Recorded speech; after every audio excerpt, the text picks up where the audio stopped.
Daughter calls me every morning at 7:30, and the first thing she always asks is, "Did you take your medication, Dad?" For 11 months, I answered honestly. Yes, I took the blood pressure pill with breakfast. Yes, I remembered the metformin. Yes, I was fine. Last Tuesday, I lied. I told her I hadn't taken anything yet, that I'd slept in, that I was feeling a bit foggy. I wanted to see what she would do. Part of me already knew what she would do. I just needed to see it for myself. What happened in the next 4 hours changed everything I thought I understood about my own family. My name is Eugene, and I'm 67 years old. I spent 31 years as a high school geography teacher in Guelph, Ontario. I coached the junior rugby team for 20 of those years, buried my wife Pauline 8 years ago after she lost a fight with ovarian cancer, and I have lived alone in our house on Metcalfe Street ever since. It's a red brick semi-detached with a backyard maple that turns so orange in October it looks like it's on fire. Pauline planted it the year we moved in. She said she wanted something that would outlast us both. She was right about that. I have one daughter. Her name is Celeste. She's 38, she's a project coordinator for a civil engineering firm in Mississauga, and she married a man named Bryce 9 years ago. They have a 6-year-old named Theo, my grandson, the best thing in my life since Pauline passed. For the first 6 years after Pauline died, Celeste and I were close in the way that grief sometimes pulls people together. She would drive up from Mississauga on Sunday afternoons, and we'd have lunch, and she'd help me sort through whatever was piling up. Insurance forms, the furnace inspection, figuring out the new pharmacy app the doctor's office kept pushing. I'm not incompetent, but I'll admit there were months when I let things slide. Grief does that to you. It makes the ordinary feel like too much. Then about 2 years ago, something shifted. I couldn't name it right away. The Sunday visits became less frequent. When Celeste did come, Bryce was always with her, which hadn't been the case before. He would walk through the room slowly, not quite looking at anything directly, the way someone does when they're appraising rather than visiting. I told myself I was imagining it. The morning phone calls started around the same time. Every day at 7:30. Celeste, checking in. At first it felt like love. She was worried about me living alone. I was on blood pressure medication, the metformin was new, and she wanted to make sure I was managing everything. I told myself I was lucky to have a daughter who cared enough to call.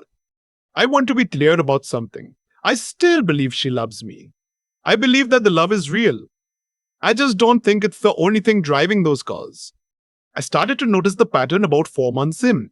It wasn't just, "Did you take your medication?" It was a series of questions, always in the same order. Did you take your medication? Are you eating? Did you sleep? And then, almost casually, tucked into the middle like it was nothing. How are you feeling about the house? Have you thought any more about whether it's too much to manage on your own? There's a really nice retirement community that just opened in Oakville. Bryce looked it up. It has a waiting list, but he could make some calls. Every few weeks, the Oakville retirement community, I'd change the subject, talk about Theo, ask about her work. She'd let it go, and I'd hang up feeling unsettled in a way I couldn't entirely explain. The first time I understood what was actually happening was a Thursday in February, 3 months ago. I was looking for the folder where Pauline and I kept important documents. Birth certificates, the mortgage papers, that sort of thing. Because I needed the property tax assessment for something. The folder was in the filing cabinet in the spare room where it had always been. Except it wasn't. I checked every drawer. I checked the cabinet in the bedroom. I checked the desk. I am not a disorganized person. 30 years of teaching will do that to you. You learn to keep records or you drown. That folder did not disappear on its own. I called Celeste. She said she hadn't seen it. She sounded normal. She asked again if I was feeling foggy, if I'd had my medication that morning. The question landed differently than it had before. I found the folder 3 days later, in a box in the basement I hadn't opened in years. It was tucked beneath a stack of Pauline's old lesson plans from when she used to volunteer at the library reading program. Someone had put it there deliberately. I've lived in this house for 26 years and I have never put important documents in that box. Not once. I didn't say anything to Celeste. I made a copy of everything in the folder and put the originals in a bank safety deposit box at the TD branch on Stone Road. Then I told my family doctor, a good man I've trusted for 15 years, what I was noticing. He referred me to a colleague who dealt with elder financial concerns. I want to be careful about how I describe this, because what I'm about to say is not a comfortable thing for a father to say about his own child. There is a legal mechanism in Canada called a capacity assessment. If someone can demonstrate that an elderly person lacks mental capacity, that they cannot make sound decisions about their own affairs, that person can apply to become a legal guardian and take control of finances, property, and medical decisions. It is meant to protect vulnerable adults. It can also be used by people who are not acting in good faith. I'm not saying Celeste was planning to do this. I am saying that when I described the pattern of behavior to the colleague my doctor referred me to, she recognized it immediately.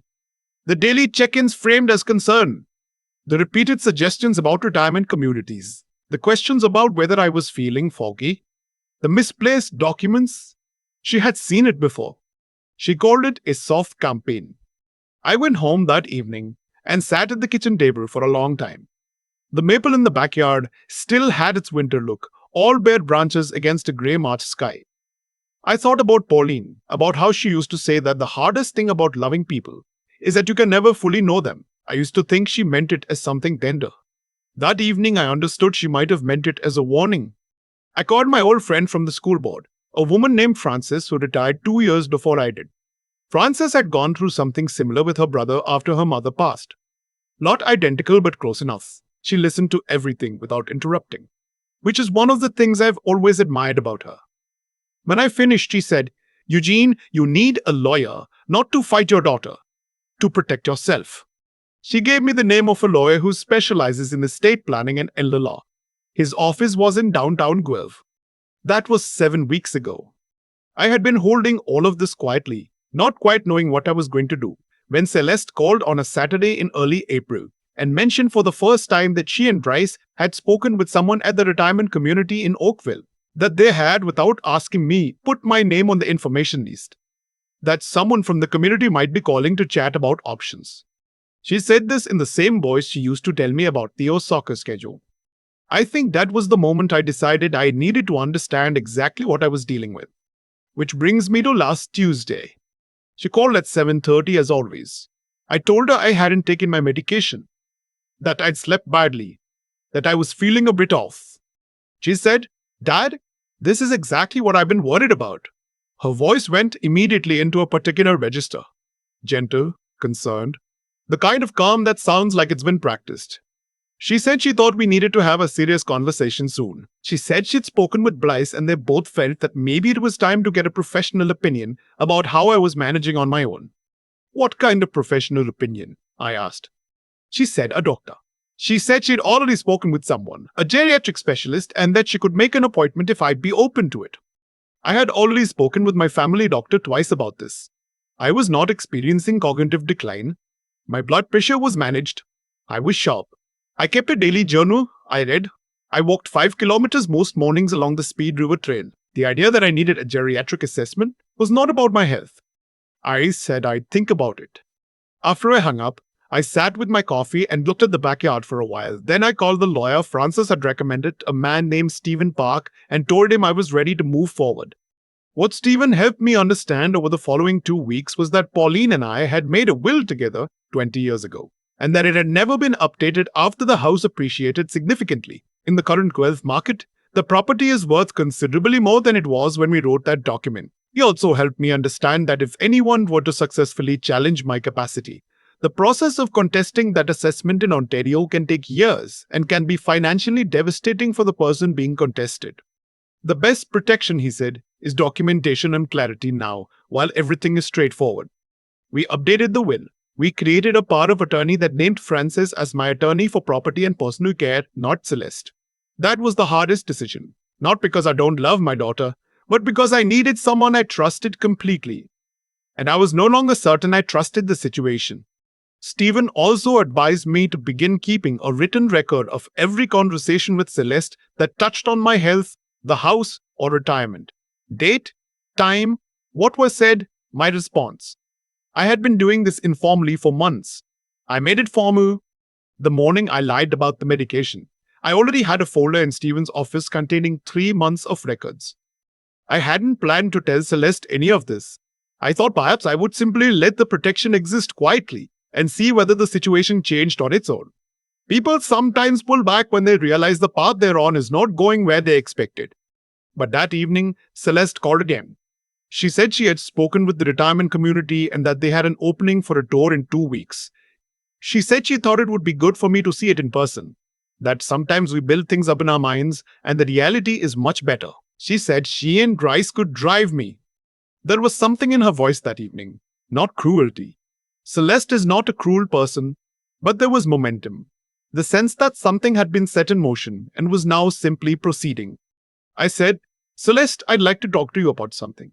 Can you come for dinner on Saturday? Just you, not Bryce. Bring Theo if you want. A pause. What's this about, Dad? I'd like to talk about the house, I said, and about my plans. She came on Saturday. She brought Theo, who ran immediately to the backyard to check on the maple tree the way he always does, because I've told him the story of his grandmother planting it so many times it's become part of his world.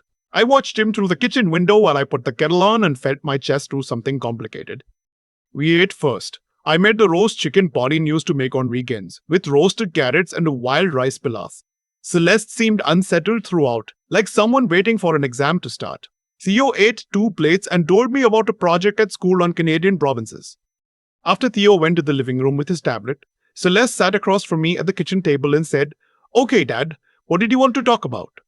I had thought about this conversation for weeks. I had rehearsed it.